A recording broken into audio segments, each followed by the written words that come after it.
จะโมเมนต์ว่าแต่โครงการห้องเงินให้เรื่องกับกิจกรรมให้เอารัฐบาลใกล้ขึ้นกันสู่ของหน่อยกาคือคนหนึ่งหาเก็บที่เลยเน้นมันรับพอการจะยุ่งเรื่องแต่น้ำนี่พักผ่อนกดไลค์กดแชร์และกดติดตามเด้อพี่น้อง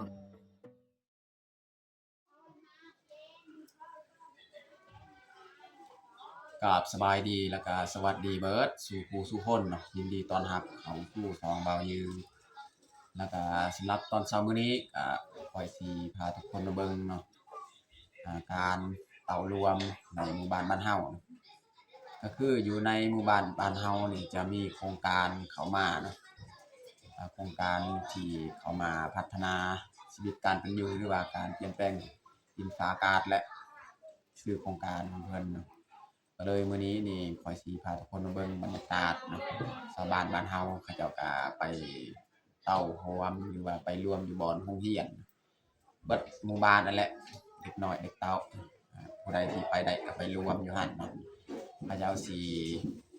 มาฝึกอบรมหรือว่ามาเฮ็ดกิจกรรมการเลือกโครงการที่จะเข้ามาพัฒนาอยู่บ้านเฮาเนาะว่าสิเลือกโครงการนี้ยังเพิ่นสิแจ้งมาก็จะมีพวกการเฮ็ดน้ำลิ้นหรือว่าการเอาไฟฟ้าเข้าบ้านหรือว่าเฮ็ดบ้านพักของบ้านหรือว่าบ้านที่บ่ทันมีบ้านพักเฮาก็ต้องได้เฮ็ดแบบบ่อนประชุมนี่แหละมันมี 7-8 ข้อแล้วเขามาเสนอนะแต่ว่าอยากให้ประชาชนเฮานี่แม่นไปตะโฮมแล้วก็เลือกตัดสินใจประสานกันว่าสิเลือกอันใดแท้นะก็เลยมื้อนี้แหละเรายืนสิไปทายให้ทุกคนเบิ่งเนาะบรรยากาศการต้องรวมนี้เนาะเอาบ่อะไรห่างแต่ทุกคนก็ไปติดตามเบิ่งติดตามชมกับพวกเฮาได้ยาวๆเลย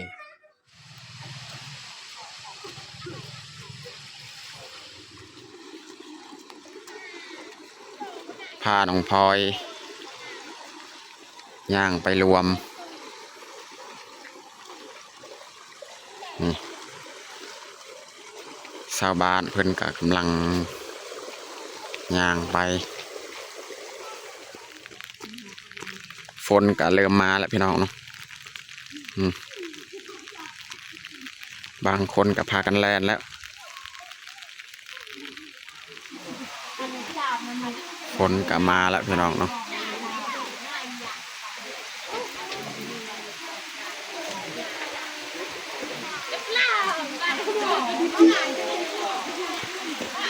บางคนก็แล่นเข้ามาเลย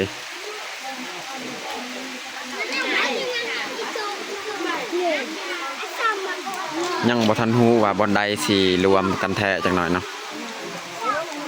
หรือว่าบอนฮั่นหรือว่าบอนนี้เนาะยังบ่ทันฮู้เบิ่งก่อนจังหน่อยเนาะอันนี้ชาวบ้านเพิ่นก็มาหลบฝนนี่อยู่เฮือน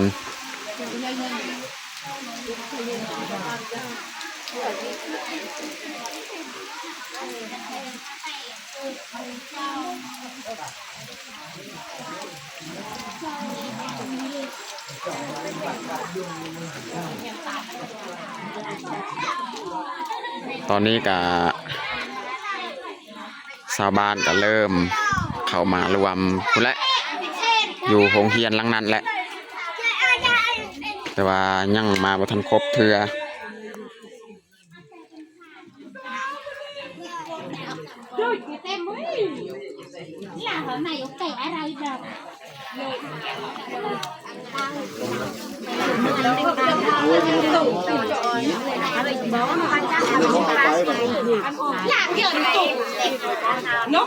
ตีจัดจับเห็นต่อวันนะขอบกูว่าไปจับขนาดหนูไอ้เอาแม่ขอไปอยู่ใกล้เราจะไม่ลา วันลุกมาแล้วบ่ กันลงมาเลยวันนี้ เวลายังทันมา เมื่อนั่ง ดังเจังบ้านเวลาเจอจะได้บ้านเฮา อันนั้นก็เมื่อ กำยังเวียดแต่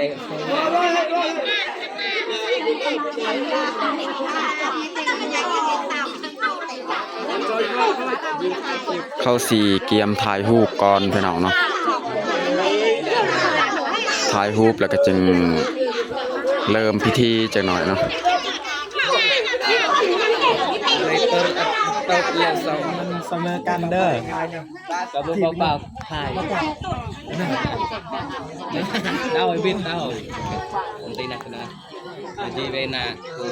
คงกัน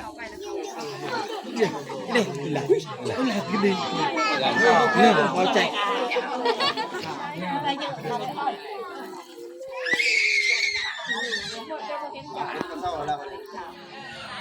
ตอนนี้ก็ยังรอท่าอยู่เพราะว่าชาวบ้านเพิ่นมายังบ่ทันครบคนเนาะถ้าว่าครบคนแล้วจังนั้นเขาเจ้าก็สิจัดพิธีการต่อรวมหรือว่าการฝึกอบรมเรียกงานของโครงการเพิ่นแหละ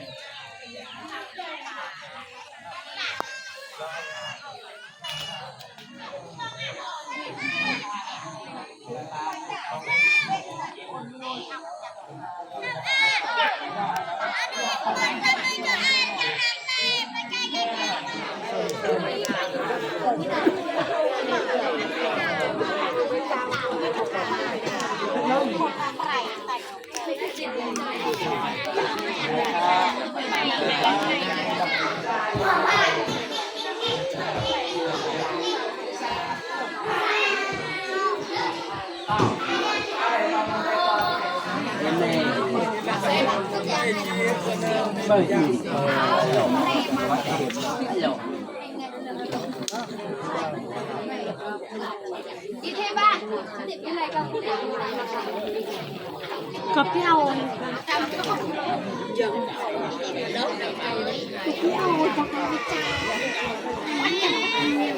ไม่เห็นนมดึงเยอะวันละไห้เจ๊เทพยังไงดอกไม้ละไห้เจ๊เทพ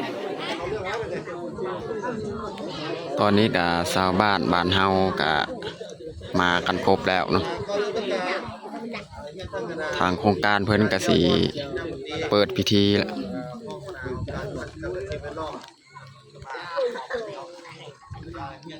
ในบ้านเปิดอันนี้มาบ้านนี้ก็มาดูอยู่แต่ว่าบริประชุมอยู่บ้านนี้เกลือการไปเอาโลดเพราะกายไปไกลมากอยู่เนาะแต่บริเวณนอนเขาก็ได้มาถึงมิตรสุดนี้เนาะแต่จะได้มาดูอยู่หรอกเพราะว่าเกี่ยวกับงานเกี่ยวกับปสกมันก็หลายอย่างอยู่บ้านนี่เนาะแผนนี่แผนร่วมเนาะจะบ่แม่นว่าแต่โครงการเฮาเอาเงินให้หรือว่ากิจกรรมให้เอารัฐบาลใกล้ขึ้นกันจะเป็นโครงการอื่นมากก็ใส่ตุ่มหัวเดียวกันนี่แหละใส่ปุ่มแพ้พัฒนาเดียวกันนี่มื้อนี้นะกระสั้นพวกเขาจะเอาขั้นตอนของมันมาเฮ็ดนี่เนาะแต่ก็สิอธิบายหลายก็บ่ได้เนาะเจ้าก็สิบ่ฮู้เบิดดอกให้เบิ่งรูปภาพเอาและกิจกรรมรักพวกเสือไทยนี่สิบ่บ้านพวกท่านสามารถได้เบิดเป็นหยังน้ำเล่นบ่ตัวประธานบ่ทางบ่ครัวบ่ไฟฟ้าบ่แต่ไฟฟ้านี่มึง ตอนนี้ก็ทางโครงการเพิ่นก็บรรยายหรือว่าฝึกอบรมให้ประชาชนเรียกงานต่างๆนี่แหละ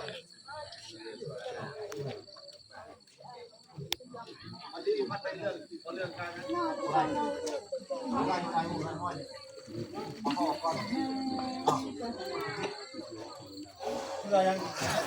เพื่อการกินชูของนิดหน่อยเพื่อการเริ่มต้นของ ข่าวเอง คนภาพวันนิดหน่อยว่าเป็นผู้ชายว่าผู้เฒ่าว่าผู้ชายผู้ชายคนเราจะมาให้เขาผู้ชายว่าคนที่เนี่ยเพื่อพุทธพรก็ คนทุกอย่างที่เจ้าตื่นความความทุกอย่าง ตอนนี้เพิ่นก็สิพักอีกจะประมาณ10นาทีเพิ่นสิย้ายหรือว่าแจกขนมให้เด็กๆ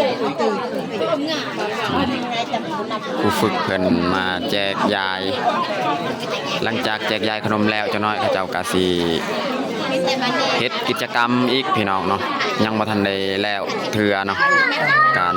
ฝึกอบรมการประชุมครั้งนี้เนาะ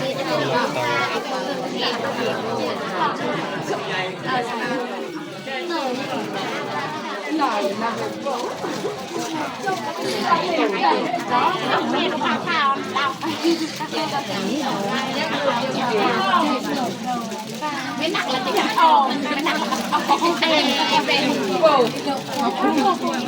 สบายหนั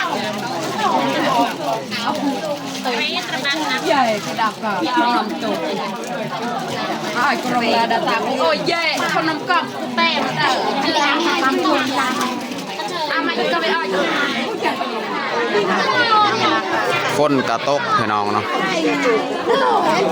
พวกอยู่ข้างนอกต้องได้กั้งคันห่มเอาการต่อรวมอันนี้ก็ค่อนข้าง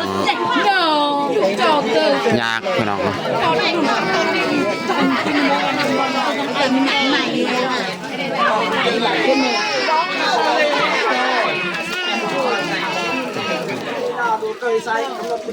หลังจากแจกขนมเรียบร้อยในบ้านเฮาอีกขึ้นมาเผยแพร่เว้าภาษาบ้านเฮาเองแหละ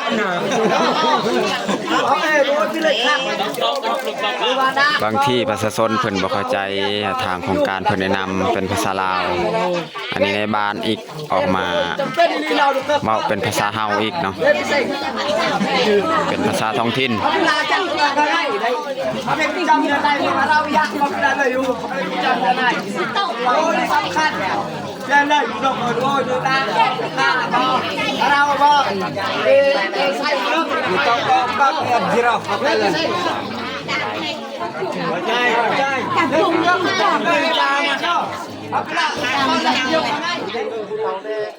ตอนนี้ก็ในบ้านเพิ่นสิจัดเป็นกลุ่มอีกเนาะหรือว่าทางโครงการเพิ่นสิจัดเป็นกลุ่มผู้หญิง2กลุ่มแล้วก็กลุ่มผู้ชาย2กลุ่มเนาะเขาสิให้เลือกแผนที่เฮาจะพัฒนาในหมู่บ้านเฮาว่าสิเลือกอิหยังเนาะพี่น้องเนาะสิให้เขาเจ้าเฮ็ดน้ำประปาหรือว่าสิให้เขาเจ้าเอาไฟฟ้าเข้าบ้านบ่นั่นๆเขาให้เลือกแล้วเขาสิเบิ่งว่าคะแนนเสียงที่ออกหลายที่สุดเขาจะเอาแผนการพัฒนาตัวนั้นมา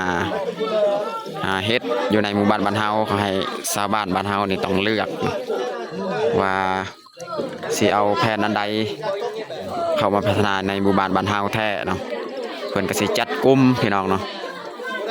จัดกลุ่มเป็น4กลุ่มหญิง2กลุ่มชาย2กลุ่มเนาะอันนี้ก็กำลังเริ่มพี่น้องเนาะฝนนี่ก็บ่หยุดบ่เซาเลยพี่น้องเนาะ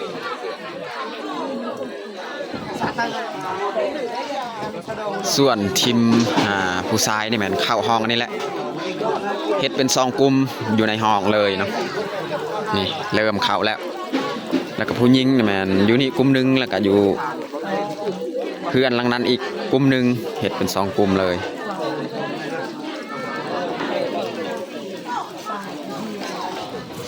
ตอนนี้เฮาก็สิเข้า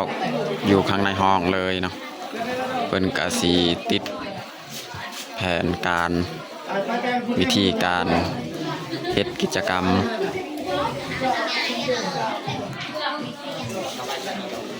เป็นสีเฮ็ดแบบใดพี่น้องเนาะ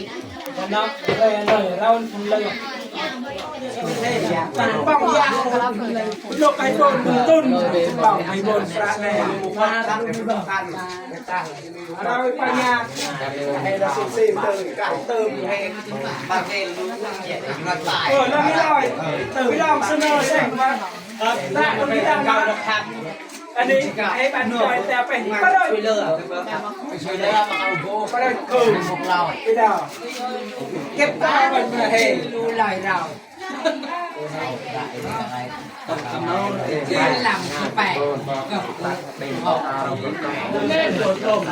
ิจกรรมที่ว่าสนับสนุนของโครงการสนับสนุนมีนี่เนาะตารางเพื่อคนสำเร็จบุรีมาซิดที่สนับสนุนของโครงการปสมบที่มาให้เนาะกลุ่มทรายแอมเฮาเนาะแล้วเขาเสนอซื้อกิจกรรมเนาะปิดกิจกรรมไม่ให้เบนตั้งแนบเด็ก อะไรเว้ยไปเนาะอะไร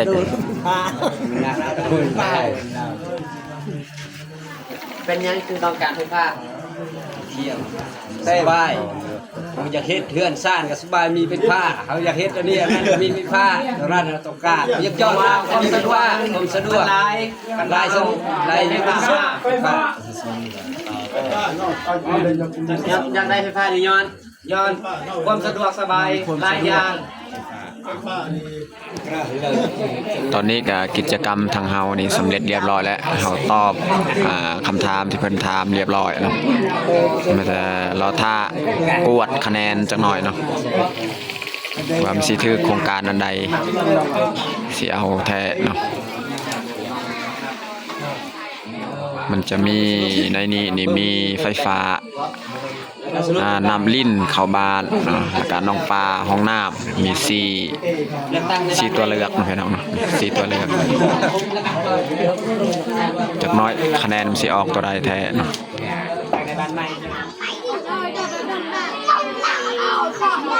อันนี้แมนกลุ่มผู้หญิงอีกเนาะ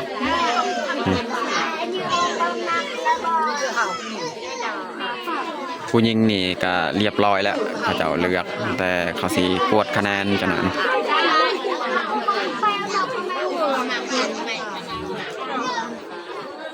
ตอนนี้ก็สำเร็จเรียบร้อยเขาไปเฮ็ดกิจกรรมเมื่อกี้แล้วอันนี้มันแต่เขาสีสรุปคะแนนทั้งกลุ่มหญิงกลุ่มชายออกมาแล้วนี่แล้วก็มาสรุปว่ามันเอาโครงการตัวใดเข้าแท้เนาะ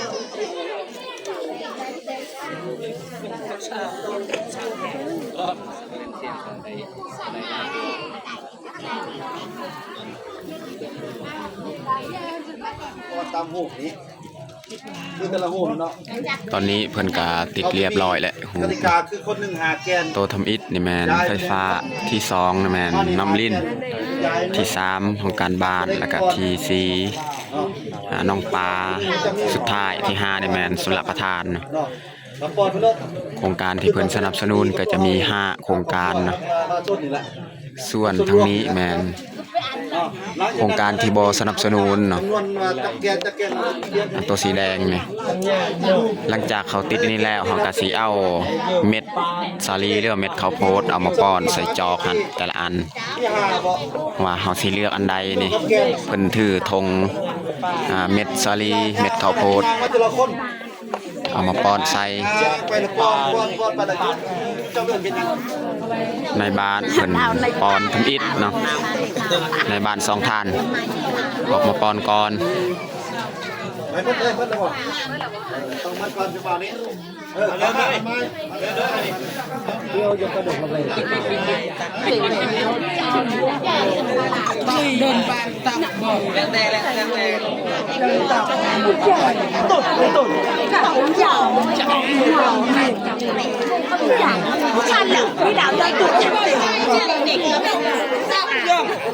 นั่นในบื้อรอด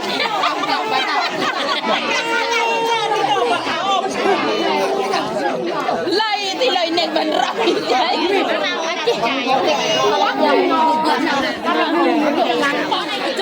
ตอนนี้ก็บรรยากาศการป้อนเม็ดสาลีนี่ยังคึกคืนอยู่พี่น้องเนาะ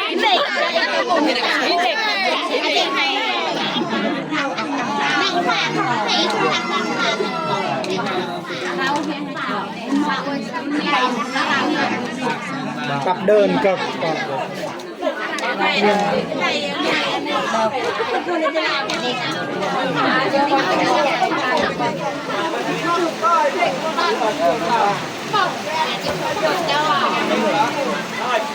ก็ยางโทรศัพท์นกบ้านๆจับเจออยู่เดียวโอนอยู่โน่นเลยมีเคยอย่าง บันเลย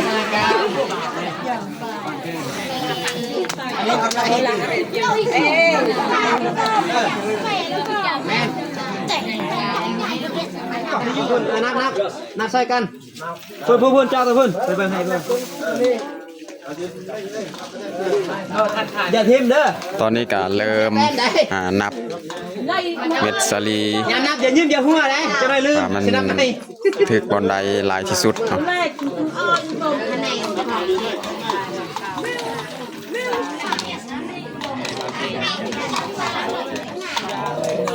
นี่แมนไฟฟ้าก็สร้างไฟฟ้า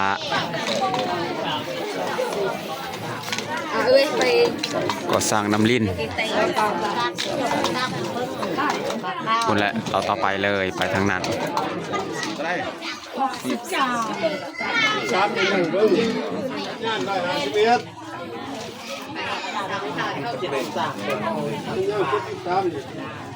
ลองมากระยะไปเอาไปประกันจะยุ่งเรื่องญาติเลยครับ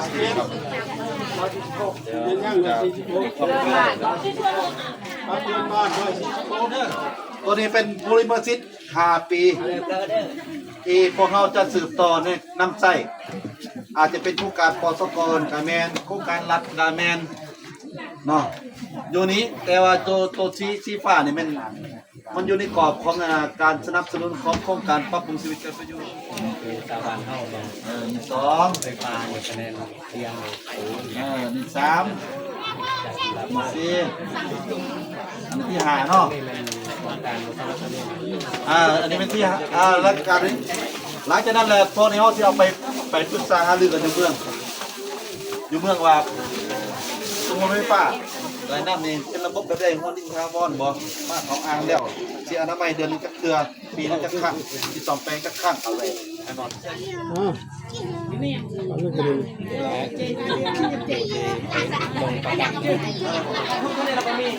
ตอนนี้ก็สิ้นสุดการเต้ารวมเปียกงานของเฮาแต่ละคนก็แยกย้ายกันพักผ่อน